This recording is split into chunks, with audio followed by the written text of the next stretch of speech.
Welcome back to the Pirate Ragnar Motovlog channel, everyone. My name is Alistair, and it's Sunday. And I think I want to start a new sort of mini-series. And if I'm being honest, it's probably something best discussed 30 minutes ago back in the office, so let's go there.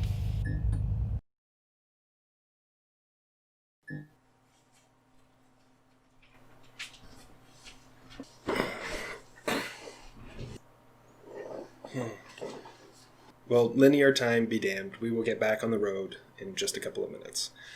I just want to talk a little bit about this mini-series idea that I have in mind. As I've mentioned almost a painful number of times already, my favorite app for planning routes, both locally and for those really long road trips, is an app called Curviger.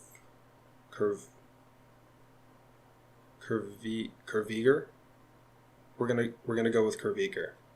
I know essentially no German outside of just a couple of swear words. So if you can correct me, please let me know in the comments below. But let me show you Curviger. Curviger just has it all. My favorite bit is just how easy to use their online platform actually is. From the comfort of my office right here, I'm able to plan all kinds of different routes, and I'm able to kind of do the extra research that you might want to do from the comfort of your PC that is a little bit more difficult to do when you're on the road already. That includes using things like Google Maps or just searching for extra spots that you'd want to stop, gas stations, making sure that the hours of operations and all those kinds of things are going to fall in line with what you're trying to do on your route. Not everything is necessarily available from the app that you're trying to plan your trip with. So Curviger is awesome because of the online platform aspect of it. It really lets you do it where you have access to everything else as well. As a general rule, for example, if Street View exists for a road, you're very unlikely to have any issues getting your motorcycle down that road. So it's a good indicator as to whether or not that road should be included in your route or if it's something that you're trying to avoid. So you can really find out-of-the-way routes to get from point A to point B and not have to worry about finding out halfway through your trip that you're hitting lots of gravel roads or really, really loose surface. Of course, sometimes that's the exact kind of road that you're looking for, which brings me to this new mini-series idea. Now, after much thought and deliberation, I've come up with the name, hear me out, Drop a Pin and Go series. Descriptive, no? Now, granted, it's a name that only a mother could love. Here's the catch. Not everyone has the opportunity to explore BC the way that I do, so I wanted to find an excuse to bring all of you along with me. Also, not everyone that owns an Iron Horse has a dual sport setup, meaning there's loads of areas in BC you're probably not going to even try and get to. Better safe than sorry. So I figure I can be the idiot that tries and finds out the hard way how many of these idyllic destinations in BC can be reached relatively safely with a standard street setup. Puts a bit of a challenge into the whole thing, or it's just stupid. Either way, it's right in my wheelhouse. Today, I'm aiming for somewhere not far from my base of operations, but as the series progresses, we'll get more ambitious. You mean ridiculous? As the series progresses, we'll get more ridiculous with the pins that we drop. But until then, let's drop a pin and hit the road.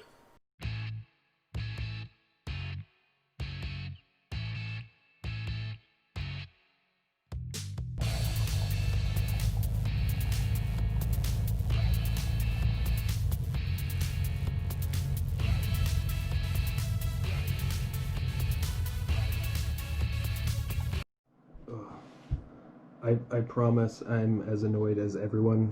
I have to listen to it constantly.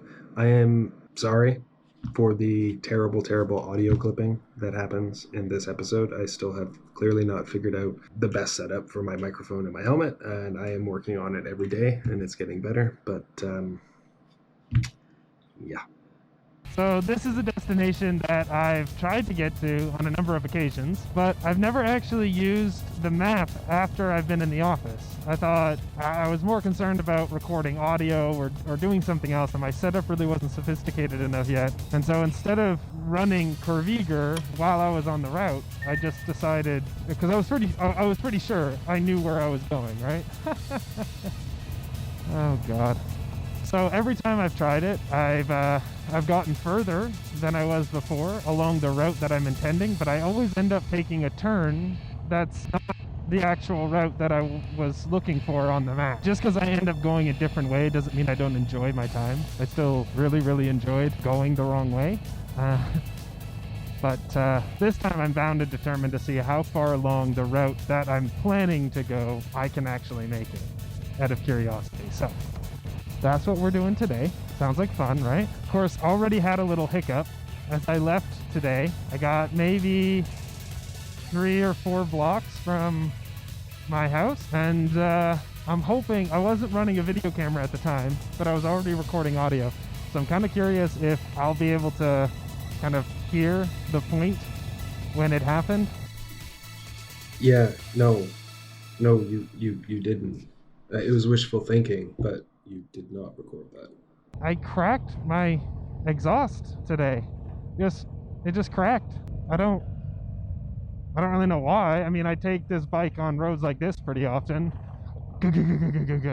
So that might have something to do with it. It cracked right near the mounting point for the collector chamber or the resonance chamber. So luckily I have 2 more of those things. It's not the end of the world. In the end, I'm not planning to use one with malls. So effectively I've got 1 bike that I plan to use it with and 2 more of those things. So it's not the end of the world, but it scared the crap out of me because it didn't sound like an exhaust issue at first. I get paranoid. I hear tapping when there's no tapping. It's just, and as soon as it happened, I was quite convinced something similar to to what happened to Maul's original engine had just happened. But you know, once I went back home in a more controlled environment with my helmet off,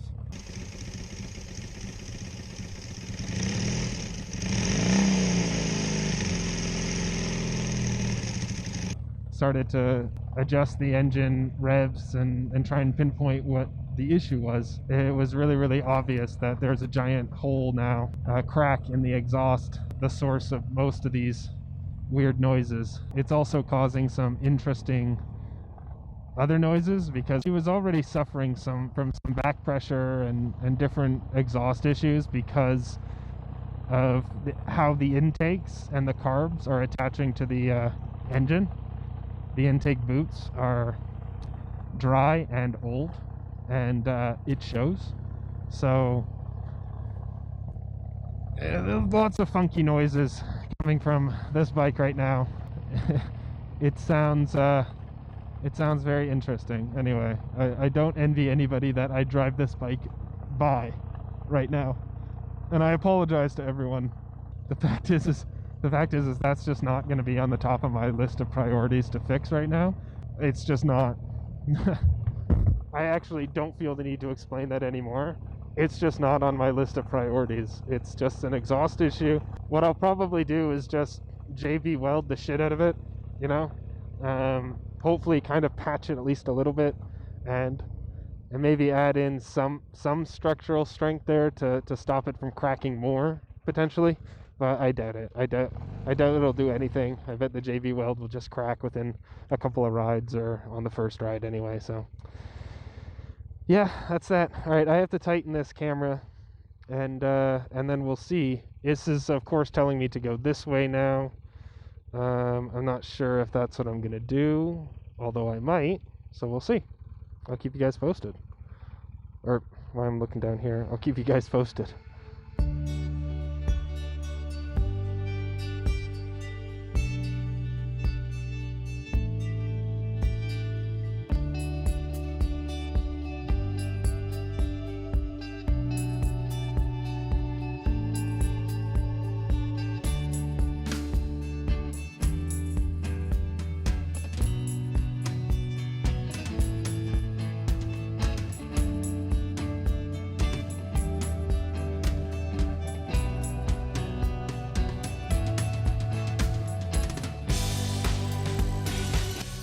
Well, that happens too. The gate's unlocked, but there's a clear sign that tells me that I shouldn't be trespassing and that they can lock the gate at any time. And I mean, I could get out because I've got a motorcycle, but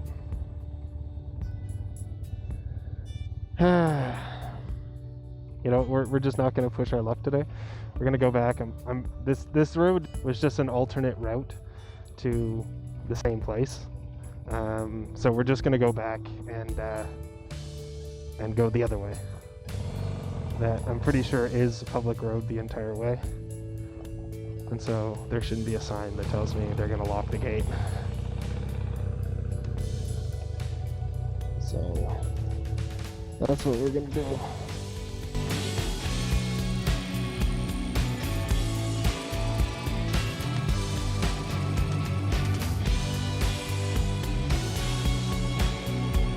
See, then occasionally you get guys on bikes that can actually do this stuff passing you.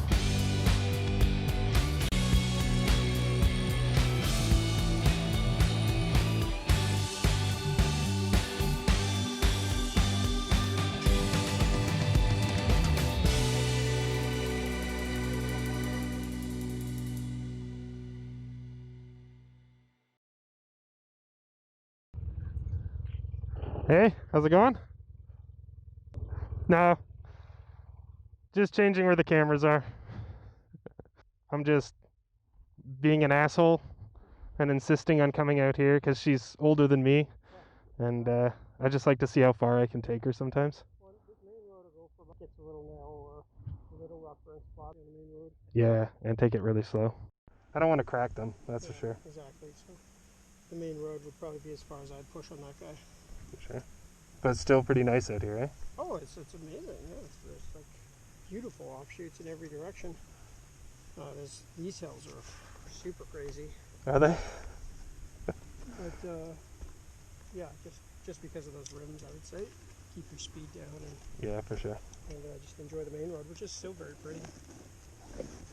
Yeah, I kept, I always end up planning to go down this road and then I end up somewhere else. It's just one of those things. So this time I just really want to make sure I get to where I put the pin in the map. Probably like 3 months ago, but every single time another road just looks more interesting that day. Sure. So this road will just kind of end at one point, and there's a couple of bridges that are washed out.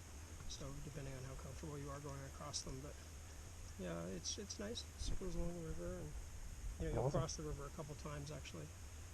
And then once you Look, we proceeded to chat about the road and our bikes and our gear and the whole works. It was a real pleasure to run into this guy, but I never actually asked him if it was okay that I put him into a video, so I'm going to keep it to a dull roar. Let's get back to the road. Well, that was interesting. Meeting another biker on the road, getting some suggestions and some insight.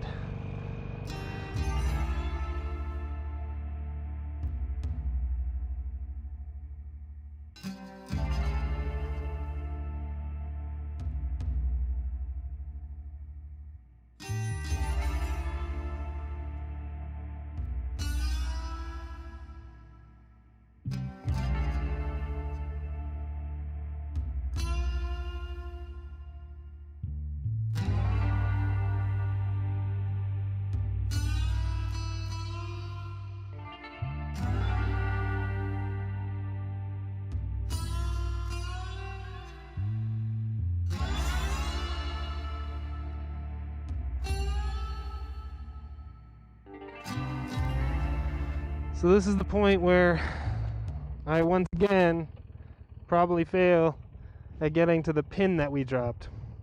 So I ran into another biker back there, had a little chat with him. I don't know how much of that will make it into the episode, but in chatting with him, he was giving me some pointers about which routes on this trail or on this road are kind of maybe the best, particularly keeping in mind the bike that I have and the wheels and all that kind of stuff. And he said if I stay on the main road, I undoubtedly will be able to get all the way to the end. There might be a couple of spots that are a little trickier, but I should be able to do it, which is exciting. It means I can definitely go that way. But he also said there's some really, really cinematic shots this way. So now I'm debating if I continue on the route that we had originally planned for this episode, or if I go that way to check it out, and then we leave trying to get there for yet again the next episode. I think we'll go that way next time, or another time we're up here. Today, let's let's try and get to the pin that we set, shall we? That was the goal. It was the intention. So I feel like it's what we're going to do. So we got about another 18.5 kilometers to get to where we're going. So good. This is going to be fun. And we're going to find out whether or not I can make it.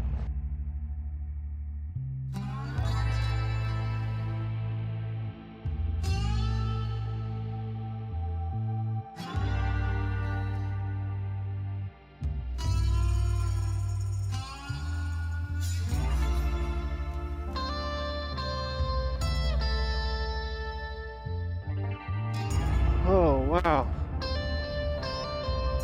Well, we're at 16 kilometers to go, so we're making good progress. That means something. And it is just spectacular back here. Alright, well, we're 12 kilometers away now. Again, steady progress. It's kind of nice. The surface of the road's actually been good enough for a big part of our of my ride so far that I can maintain a pretty decent clip. From time to time, the surface becomes much more kind of rock covered. Larger rocks that I really have to slow down to make sure that I don't puncture a tire or, you know, have the front wheel slip out on me or something like that. So we've gone away from some of the ridges that we were riding through earlier, and we're going through more of the forest sections. It seems that this road goes from following the river to following some of the ridge lines, whichever one happens to be easier, I assume, at that point, when they were trailblazing the road.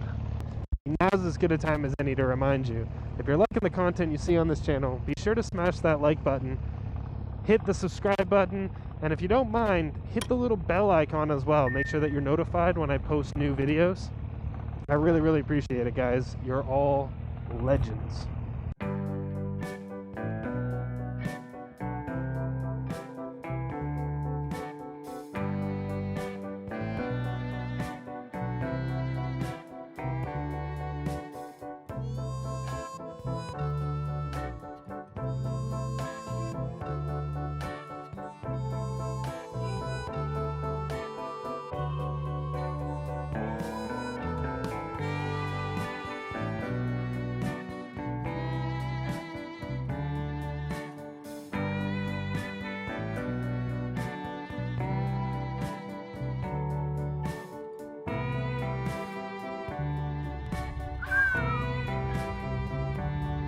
Six kilometers to go.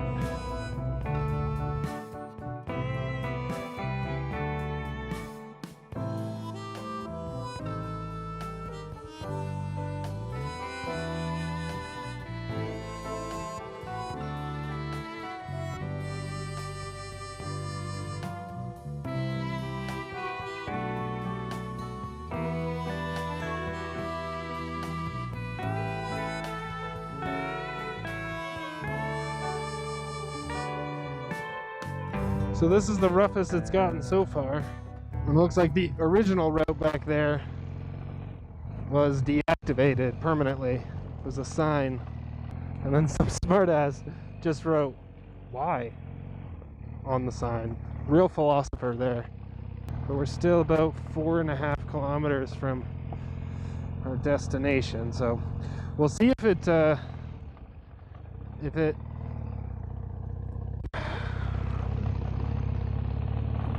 kind of eases out a little bit. I mean, if it doesn't get any worse than this, we'll make it. I'm not come all the way this way to fucking turn around now. That's silly.